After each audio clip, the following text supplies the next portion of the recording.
Badco presents Newsroom Evening Updates presented by Badco Transportation, Qatar.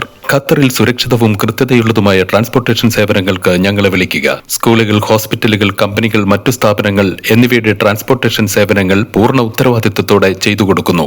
വിളിക്കേണ്ട number ബാഡ്കോ transportation 55515534. News room വാർത്തകളിലേക്ക് വീണ്ടും സ്വാഗതം. ഇന്ന് 2026 മാർച്ച് 31 ചൊവ്വാഴ്ച. വാർത്തകൾ വായിക്കുന്നത് അൻവർ പാലേരി. പ്രധാന വാർത്തകൾ.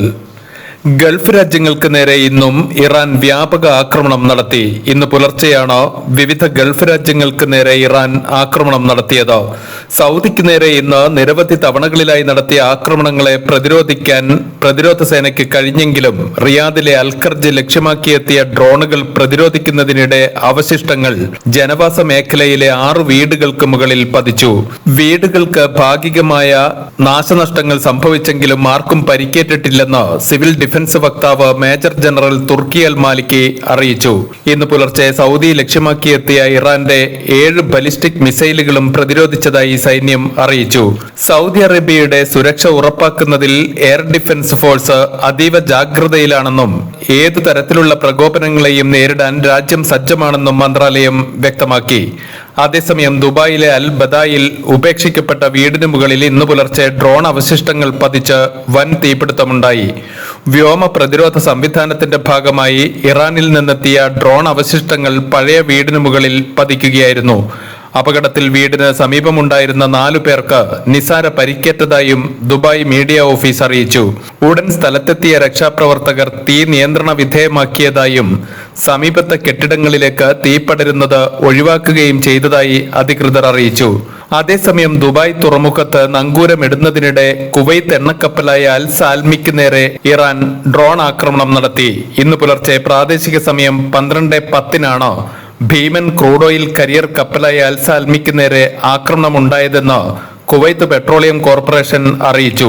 അൽ സാൽമിയിലെ 24 ജീവനക്കാരും സുരക്ഷിതരാണെന്നും KFC അൽ സാൽമിയിലെ 24 ജീവനക്കാരും സുരക്ഷിതരാണെന്നും കുവൈത്ത് പെട്രോളിയം കോർപ്പറേഷൻ അറിയിച്ചു. ആക്രമണം നടക്കുമ്പോൾ ടാങ്കർ പൂർണ്ണമായും നിറച്ച നിലയിലായിരുന്നു. ആക്രമണത്തെ തുടർന്ന് കപ്പലിന്റെ പുറംഭാഗത്ത് കേടുപാടുകൾ സംഭവിച്ചതായും തീപിടുത്തമുണ്ടായതായും കുവൈത്ത് പെട്രോളിയം കോർപ്പറേഷൻ പ്രസ്താവനയിൽ വ്യക്തമാക്കി. ഇറാനെതിരായ യുദ്ധത്തിൽ വരും ദിവസങ്ങൾ ഏറെ നിർണായകമായിരിക്കുമെന്ന് US പ്രതിരോധ സെക്രട്ടറി പീറ്റ് ഹെക്സത്ത് അറിയിച്ചു. സംഘർഷം രൂക്ഷമാകുന്നത് ഒഴിവാക്കാൻ തെഹ്റാൻ ഉടൻ കരാറിലെത്തണമെന്നും അദ്ദേഹം ആവശ്യപ്പെട്ടു. ദുബായ്ക്ക് സമീപം കുവൈത്ത് എണ്ണക്കപ്പൽ ഇറാൻ ആക്രമിച്ചതിന് പിന്നാലെയാണ് ഹെക്സത്തിന്റെ പ്രസ്താവന. കരാറിലെത്തുകയും ഹോർമുസ് കടലിടുക്ക് തുറന്നു കൊടുക്കുകയും ചെയ്തില്ലെങ്കിൽ ഇറാന്റെ ഊർജ പ്ലാന്റുകൾ ആക്രമിക്കുമെന്ന് US പ്രസിഡന്റ് ഡൊണാൾഡ് ട്രംപ് ഇന്നലെ ഭീഷണിപ്പെടുത്തിയിരുന്നു. യുദ്ധത്തിൽ തങ്ങളെ സഹായിക്കാത്ത ഫ്രാൻസിനെയും ബ്രിട്ടനെയും ട്രംപ് വിമർശിച്ചു. ബ്രിട്ടനോ മറ്റു രാജ്യങ്ങൾക്കോ എണ്ണ വേണമെങ്കിൽ അവർ അമേരിക്കയിൽ നിന്ന് വാങ്ങുകയോ നേരിട്ട് ഹോർമുസിൽ ചെന്ന് എണ്ണ സ്വന്തമാക്കുകയോ ചെയ്യണമെന്ന് ട്രംപ് പറഞ്ഞു. ആഴ്ചകൾ നീളുന്ന കരയുദ്ധത്തിന് തയ്യാറെടുക്കുന്നുവെന്ന റിപ്പോർട്ടുകൾക്കിടെ US സൈന്യത്തെ പരസ്യമായി വെല്ലുവിളിച്ച് ഇറാൻ രംഗത്തെത്തി. സ്പെഷ്യൽ ഫോഴ്സ് കമാൻഡോകൾ പരിശീലനം നടത്തുന്നതിന്റെയും വിവിധതരം ആയുധങ്ങൾ ഉപയോഗിക്കുന്നതിന്റെയും ദൃശ്യങ്ങൾ ഉൾപ്പെടുത്തിയാണ് വീഡിയോ പുറത്തുവിട്ടത്. അടുത്തേക്ക് വരൂ, നിങ്ങൾക്കായി ഞങ്ങൾ കാത്തിരിക്കുകയാണ് എന്നും 59 സെക്കൻഡുള്ള വീഡിയോയിൽ അമേരിക്കയെ വെല്ലുവിളിക്കുന്നുണ്ട്. പ്രസ് ടെലിവിഷനിലൂടെയാണ് ഇറാൻ സൈന്യം വീഡിയോ പുറത്തുവിട്ടത്. വെടിനിർത്തൽ കരാറിലെത്തിയില്ലെങ്കിൽ ഇറാനിൽ കരയാക്രമണം നടത്തുമെന്ന് US പ്രസിഡന്റ് ഡൊണാൾഡ് ട്രംപ് സൂചിപ്പിച്ചിരുന്നു. ഹോർമുസ് കടലിടുക്കിന്റെ ഭാവി തീരുമാനിക്കേണ്ടത് മേഖലയിലെ എല്ലാ രാജ്യങ്ങളും ചേർന്നാണെന്ന് ഖത്തർ വിദേശകാര്യ മന്ത്രാലയം വക്താവ് ഡോക്ടർ മാജിദ് അൽ അൻസാരി പറഞ്ഞു. ഒരു രാജ്യത്തിന് മാത്രമായി ഹോർമുസിൽ കാര്യങ്ങൾ തീരുമാനിക്കാൻ കഴിയില്ലെന്നും ഇത് ആഗോളതലത്തിൽ ബാധിക്കുന്ന വിഷയമാണെന്നും അദ്ദേഹം പറഞ്ഞു. ദോഹയിൽ നടത്തിയ പ്രതിവാര വാർത്താ സമ്മേളനത്തിലാണ് അദ്ദേഹം ഇക്കാര്യം പറഞ്ഞത്. ഖത്തറിൽ ഏപ്രിൽ മാസത്തേക്കുള്ള ഇന്ധനവില ഖത്തർ എനർജി പ്രഖ്യാപിച്ചു. ഇതനുസരിച്ച് സൂപ്പർ ഗ്രേഡ് പെട്രോളിന്റെ വിലയിൽ നേരിയ വർധനവുണ്ടാകും. സൂപ്പർ ഗ്രേഡ് പെട്രോളിന് ഏപ്രിലിൽ ലിറ്ററിന് 2 റിയാൽ 5 ഫിൽസായിരിക്കും നിരക്ക്. മാർച്ചിൽ ഇത് 1 റിയാൽ 90 ഫിൽസായിരുന്നു. അതേസമയം പ്രീമിയം ഗ്രേഡ് പെട്രോളിനും ഡീസലിനും നിലവിലെ നിരക്ക് തന്നെ ഏപ്രിലിലും തുടരും. അമേരിക്കയിൽ ഖത്തർ എനർജിയുടെ ആദ്യ LNG ഉൽപാദനം ആരംഭിച്ചു. അമേരിക്കയിലെ ടെക്സാസിലുള്ള സബൈൻ പാസിൽ സ്ഥിതി ചെയ്യുന്ന ഗോൾഡൻ പാസ് LNG കയറ്റുമതി പ്ലാന്റിൽ നിന്നാണ് ആദ്യമായി പ്രകൃതിവാതകം ഉൽപ്പാദിപ്പിച്ചത്. ഖത്തർ എനർജിയും അമേരിക്കൻ കമ്പനിയായ എക്സോൺ മൊബൈലും ചേർന്നുള്ള സംയുക്ത പദ്ധതി 2018 നിർമ്മാണം ആരംഭിച്ചത്. അമേരിക്കൻ മണ്ണിൽ നിന്നുള്ള ആദ്യ ഉൽപാദനത്തിലൂടെ നിർണായക ചുവടുവെപ്പാണ് ഖത്തർ എനർജി സ്വന്തമാക്കിയിരിക്കുന്നതെന്ന് കമ്പനി അവകാശപ്പെട്ടു.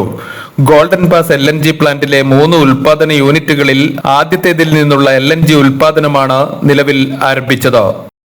മേഖലയിലെ സംഘർഷം ഗൾഫിലെ ഇന്ധനവിലയെയും ബാധിച്ചു തുടങ്ങിയതായി റിപ്പോർട്ട്. UAE-യിൽ ഏപ്രിൽ മുതൽ പെട്രോൾ ലിറ്ററിന് 80 ഫിൽസും ഡീസൽ ലിറ്ററിന് 1 ദിർഹം 97 ഫിൽസുമാണ് വർദ്ധിക്കുക. ആഗോള ഓഹരി വിപണിയിലെ ഇടിവും എണ്ണവിലയിലെ വർധനവും തുടരുന്ന പശ്ചാത്തലത്തിലാണ് 2026 ഏപ്രിൽ മാസത്തെ ഈ വർധനവ്.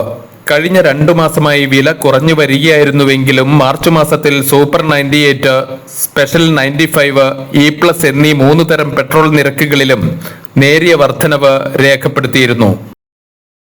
അനധികൃതമായി തടവിലാക്കിയ ഫലസ്തീനി പൗരന്മാരെ തൂക്കിലേറ്റാനുള്ള നിയമം ഇസ്രായേൽ പാർലമെന്റ് പാസാക്കി. ഇസ്രായേൽ സൈന്യത്തെയോ പൗരന്മാരെയോ ആക്രമിക്കുന്ന ഫലസ്തീനികളെ വധിക്കാൻ അനുമതി നൽകുന്ന വിവാദ നിയമമാണ് ഇസ്രായേൽ പാർലമെന്റായ നെസറ്റ് പാസാക്കിയത്. പ്രധാനമന്ത്രി ബെന്യാമിൻ നെതന്യാഹുവിന്റെ സഖ്യകക്ഷിയായ തീവ്ര വലതുപക്ഷ പാർട്ടികളുടെ കടുത്ത സമ്മർദ്ദത്തെ തുടർന്നാണ് ഈ നീക്കം. പുതിയ നിയമപ്രകാരം ഇസ്രായേലിന്റെ നിലനിൽപ്പില്ലാതാക്കുക എന്ന ലക്ഷ്യത്തോടെ കൊലപാതകം നടത്തുന്നവരെ തൂക്കിക്കൊല്ലാനാണ് തീരുമാനം. ഈ നിയമം പ്രായോഗികമായി ഫലസ്തീനികളെയും ഇസ്രായേലിലെ അറബ് വംശജരെയുമാണ് ലക്ഷ്യമാക്കുന്നത്. സമാനമായ കുറ്റകൃത്യങ്ങൾ ചെയ്യുന്ന ജൂത വംശജർക്ക് ഈ ശിക്ഷ ബാധകമായിരിക്കില്ല. ഒമാൻ തലസ്ഥാനമായ മസ്കത്തിൽ നിന്ന് കണ്ണൂരിലേക്കുള്ള സർവീസിന് പിന്നാലെ തിരുവനന്തപുരം സർവീസും എയർ ഇന്ത്യ എക്സ്പ്രസ് പുനരാരംഭിക്കുന്നു. ഏപ്രിൽ 5 മുതൽ 30 വരെയുള്ള ഷെഡ്യൂളിലാണ് മസ്കത്ത് തിരുവനന്തപുരം സർവീസ് ഉൾപ്പെടുത്തിയത്. അതേസമയം കോഴിക്കോട്ടേക്കും കൊച്ചിയിലേക്കുമുള്ള സർവീസുകൾ ഈ ഷെഡ്യൂളിൽ ഉൾപ്പെടുത്തിയിട്ടില്ല. മസ്കത്തിൽ നിന്നും കേരളത്തിലേക്കുള്ള മുഴുവൻ സർവീസുകളും റദ്ദാക്കിയതായി 10 ദിവസം മുമ്പ് എയർ ഇന്ത്യ എക്സ്പ്രസ് അറിയിച്ചിരുന്നു.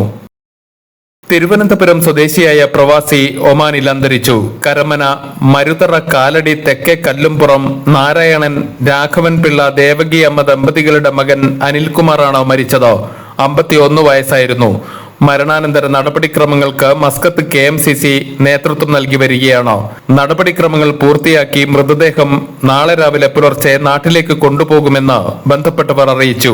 ഇതോടെ ഇന്നത്തെ ന്യൂസ് റൂം ബുള്ളറ്റിൻ സമാപിക്കുന്നു. അടുത്ത ന്യൂസ് റൂം ബുള്ളറ്റിൻ നാളെ ഇതേ സമയം